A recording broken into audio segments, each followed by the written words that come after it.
परिवार जो बता रहा है, इनके सामने जो पार्टी है उस पार्टी से भी संपर्क किया,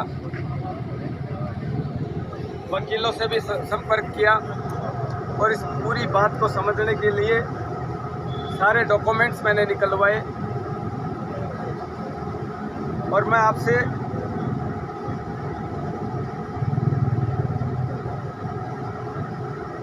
पूरे प्रकरण की जानकारी सबसे पहले आपको देना चाहूँगा।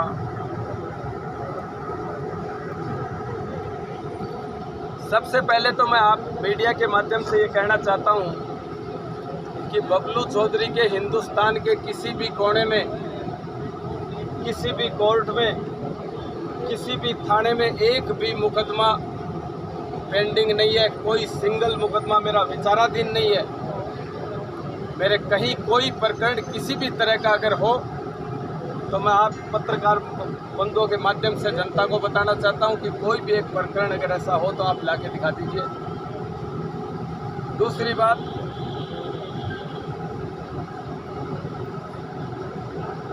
जिस मुकदमे को लेकर, जिस जमीन के प्रकरण को लेकर ये पक्ष बैठा है, जो अपने आप को पीड़ित पक्ष बता रहा है, ये 2013 से 2013 में रजिस्ट्री हुई। रजिस्ट्री कराने वाले लोग अलग हैं। मेरा कहीं कोई नामो निशान नहीं, कोई गवाही नहीं, कोई रजिस्ट्री में नाम नहीं। कहीं भी मैंने आज तक जीवन में उस ज़मीन के आगे से भी अगर मैंने पैर रखा हो तो मैं गलत हूँ। मैंने कभी ज़मीन के अंदर पैर नहीं रखा और उसके बावजूद 2013 से लगातार जो प्रकरण कोर्टों में विचाराधीन चल रहा है। और जब मैं 13 में तो राजनीति में भी नहीं था, मैं 2017 में राजनीति में आया। उससे पूर्व की रजिस्ट्री और किसी अन्य लोगों की रजिस्ट्री एक तरफ आपके सामने रजिस्टर्ड मालिक बैठे हैं, दूसरी तरफ आपके जो अपने आप को पीड़ित पक्ष बता रहे हैं, जो कब्जेदारी बता रहे हैं अपने आप को। और मैंने जो डॉक्यूमेंट्स देखे हैं वो डॉक्यूमेंट्स आपको प्रमाण के रूप में दूंगा कि ये कोर्टों में कह के आ रहे हैं कि हम कब्जेदारी हैं, हमें कब्जे के आधार पे खातेदारी दे दी जाए। वैसे तो मुझे इस प्रकरण की इतनी जानकारी लेने की आवश्यकता नहीं, लेकिन मैंने जब ये मेरे ऊपर आरोप लगे तो मैंने वकीलों से पूछा। सुप्रीम कोर्ट तक की गाइडलाइन है कि कब्जे के आधार पे कोई भी कोर्ट, कोई भी न्यायपालिका खातेदारी नहीं दे सकती है, चाहे कहीं भी कोई भी कहीं भी लड़े। ये चलो इनका विषय है, पर ऐसी क्या मजबूरी हो गई कि इन लोगों को ट्रायल चलते हुए कोर्टों में विचाराधीन प्रकरण चल रहा है और अचानक झुंझुनू हेडक्वार्टर के ऊपर इनको इस तरह का बोर्ड लगाना पड़ा। और जिस बोर्ड पे जो भाषा आपने लिखी है, कहीं प्रत्यक्ष अप्रत्यक्ष मेरा कोई लेना देना नहीं, उसकी क्या ज़रूरत पड़ी। मैंने गहराई में जाने की कोशिश की, पता लगाने की कोशिश की। और मैं आपकी मीडिया के माध्यम से कहना चाहता हूं कि झुंझुनू का विधायक, भारतीय जनता पार्टी का विधायक, उसका इकलौता पुत्र अपने व्हाट्सएप ग्रुपों में अपने खुद के मोबाइल नंबर से एक वीडियो किसी यूट्यूब चैनल से बनवाकर ग्रुपों में सेंड कर रहा है। और मेरे पास प्रमाण है, लोगों को ये कह रहा है कि इसको वायरल कीजिए, इसको शेयर कीजिए, इस बात को ज़्यादा से ज़्यादा जनता में फैलाइए। मैं आपके माध्यम से कहना चाहता हूं कि बबलू चौधरी ने 25 नवंबर को रिजल्ट आया था कि झुंझुनू विधानसभा में कमल का फूल खिलाने में सबसे बड़ा कोई भागीदार है तो बबलू चौधरी है। बबलू चौधरी के बिना यही विधायक 2 बार चुनाव लड़ चुके हैं। अगर इतने पुत्र मोह में और इतने परिवारवाद में वो उलझे हुए हैं तो हम तो कांग्रेस से लड़ते आए। इसी परिवारवाद और इसी पुत्र मोह की वजह से हमने कांग्रेस का विरोध किया। और आज हमारे ही जिताए हुए विधायक पुत्र मोह में इतने अंधे हो गए कि अपने वोट, मैं भारतीय जनता पार्टी का सिपाही हूं, मेरी मेहरबानी से यहाँ विधायक बना, विधायक की मेहरबानी से बबलू चौधरी नहीं बना। इस तरह के शेयर करते हैं इस तरह की घटिया राजनीति करते हैं। मैं आपके माध्यम से जनता को कहना चाहता हूं, आज आपके सामने मुझे मुंह खोल के इसलिए बोलना पड़ा कि मैंने पिछले 6 महीने में झुंझुनू विधानसभा के लोगों से भी ये कहते हुए सुना कि नगर परिषद में परिवारवाद चल रहा है। मैंने ये कहते हुए भी सुना कि परिसीमन में ज़मीनें खरीद ली, इस वजह से झुंझुनू के ग्रामीण क्षेत्र के 28-29 गाँवों को जोड़ने का प्रयास किया जा रहा है। और उन गाँवों को मैंने इस प्रदेश के मुख्यमंत्री जी और प्रदेश अध्यक्ष जी को अवगत कराया कि इन ग्रामीणों के साथ भी बहुत बड़ा धोखा हो रहा है। हम नगर परिषद झुंझुनू में माइनस में बजट चल रहा है।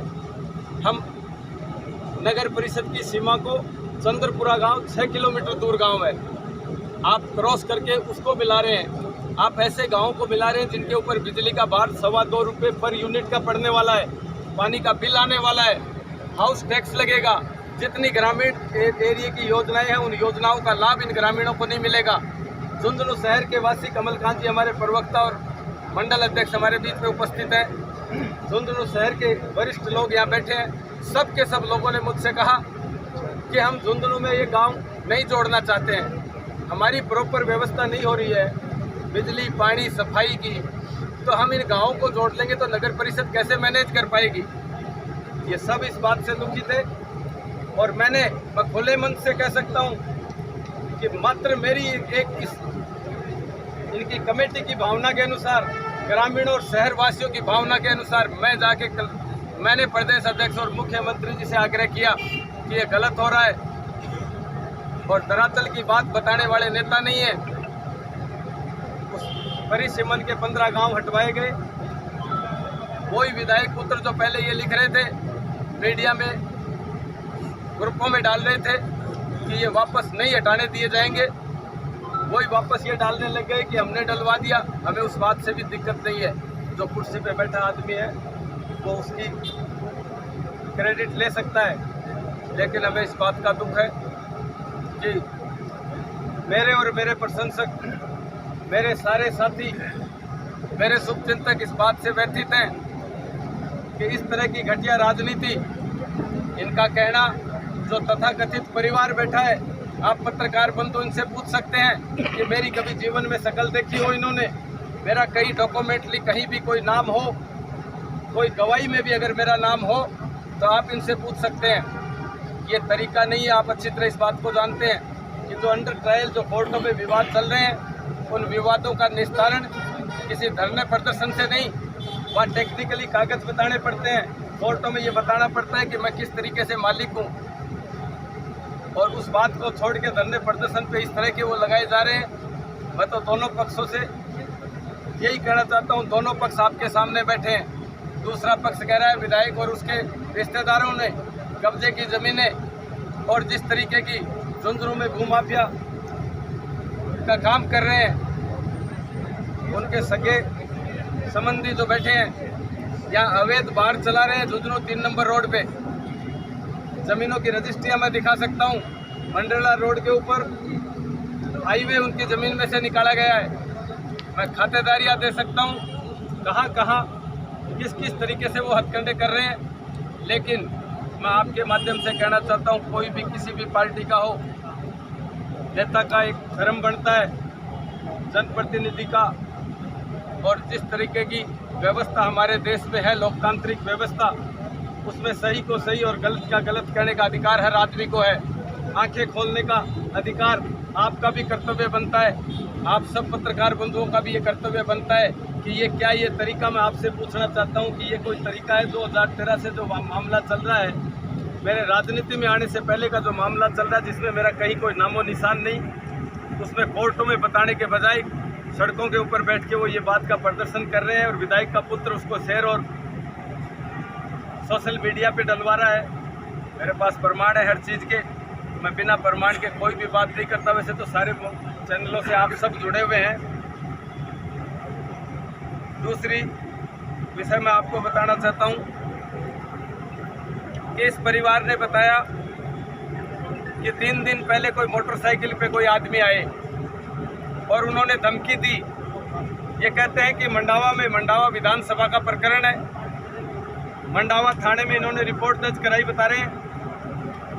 मैं आप पत्रकार बंधुओं के माध्यम से कहना चाहता हूं जिला प्रशासन को भी कि आगामी 7 दिन में दूध का दूध और पानी का पानी हो जाना चाहिए।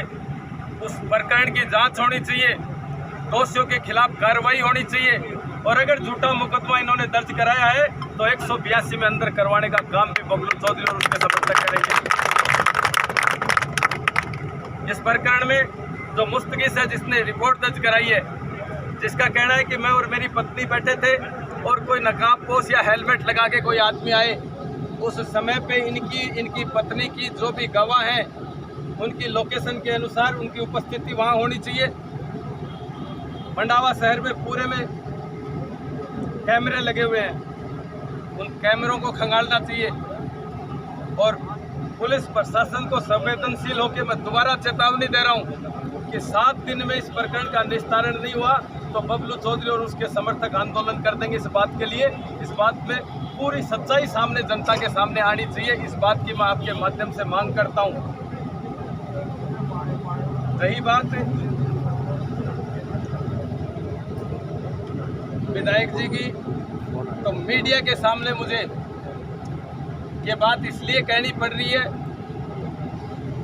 कि कायदा तो उस आदमी का बनता था जो विधायक बन के बैठा है और उसके पुत्र और जमाई जिस तरह की हरकतें कर रहे हैं, कायदा उनका बनता था, लेकिन वो चुप रहे और उन्होंने इस तरह के, ये पहला कांड नहीं है, बहुत से मेरे समर्थक थे जिन्होंने मुख्यमंत्री जी के कहने से पार्टी की भावना को देखते हुए भारतीय जनता पार्टी को प्रत्येक 250 बूथों पे चुनाव जिताया। उन लोगों के साथ 6 महीने में जैसा बर्ताव हो रहा था, शहरवासी, ग्रामीणवासी, अभी मुख्यमंत्री जी यहाँ आए थे, हमारे सामने भी आया, मुख्यमंत्री जी को भी शिकायत करी। एक प्रधानमंत्री जी की योजना है, खेतों में सोलर का प्लांट लगाने के लिए प्रोत्साहित किया जा रहा है। राइजिंग राजस्थान का काम चल रहा है। एक सोलाना गांव के आप सब से परिचित हैं, मोहर सिंह जी सोलाना के कहने से हमारे विधायक जी ने उनके बिजली के कनेक्शन नहीं होने दिया। पिछले 6 महीने से वो लोग भी यहाँ बैठे हैं, आप उनसे भी डॉक्यूमेंट्स लेना, उनसे वार्तालाप करना कि प्रधानमंत्री जी की योजना और उस योजना में फाल्ट निकालकर सिर्फ कनेक्शन करना है और मुख्यमंत्री जी के पास गुहार लगानी पड़ती है कि उसका कनेक्शन नहीं होने दिया जा रहा है। जिला परिषद की मीटिंग में भी वो सवाल उठा, उस मीटिंग में भी हमारे जिलाध्यक्ष जी और कुछ मेंबरों ने ये सवाल उठाया कि इस तरह की हठधर्मिता, इस तरह का जो बर्ताव किया जा रहा है, ये बिल्कुल सहन करने लायक नहीं है। उसकी भी मैं 2 दिन का प्रशासन को इस बात के लिए भी अल्टीमेटम दे रहे हैं हम कि 2 दिन में या तो उसका कनेक्शन हो जाना चाहिए, उसका कनेक्शन नहीं होगा तो हम प्रशासन को और पार्टी के ऊपर के सभी लोगों को ये पूरी तथ्यों के साथ रिपोर्ट हमारे पार्टी के नेताओं को, मुख्यमंत्री जी को भी हम अवगत कराएंगे, क्योंकि आज प्रधानमंत्री जी का कार्यक्रम था। इसलिए पहले मेरा धर्म बनता था कि मेरे सभी समर्थक भी ये बात चाहते थे।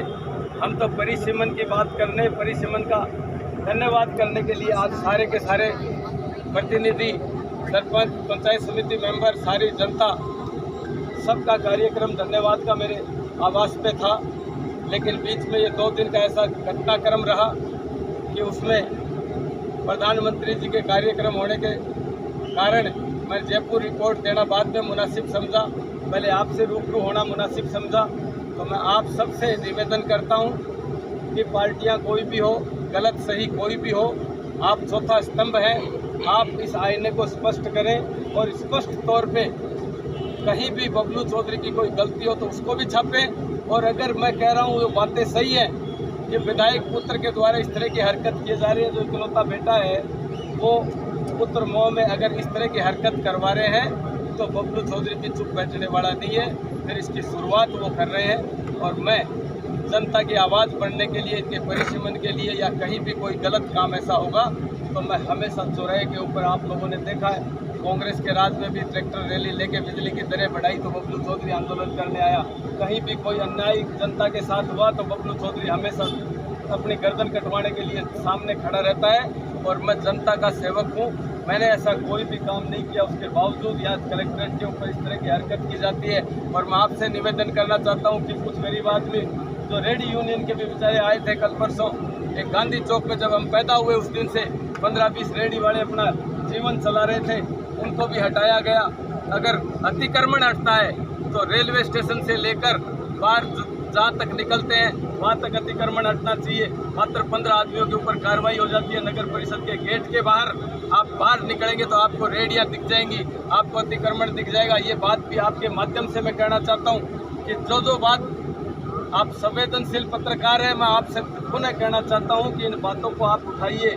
जो गलत बात है उसको आप एक्सपोज कीजिए और उन सब चीज़ों को अधिकारियों को भी और जनता को भी अवेयर रह के हम सबको साथ मिलके एक जन भावना से ये काम करना चाहिए। आप सब लोग पधारे, आप लोगों का बहुत बहुत धन्यवाद और आभार व्यक्त करता हूँ। और मैं आपके चैनलों के माध्यम से पुनः प्रशासन को इस बात के लिए अवगत कराना चाहता हूँ कि 7 दिन में इन सारी चीज़ों को दूध का दूध और पानी का पानी करें। बबलू चौधरी खरा सोना है, अगर कहीं भी खोट निकल जाए तो सरेआम आप लोगों के सामने कह के जा रहा हूँ कि मेरी कहीं भी कोई गलती निकल जाए तो मेरी गर्दन उतार देना। 7 दिन बाद क्या प्रोग्राम रहेगा? 7 दिन बाद का हमारी कमेटी बैठ के निर्णय करेगी। अभी प्रशासन से बात करेंगे।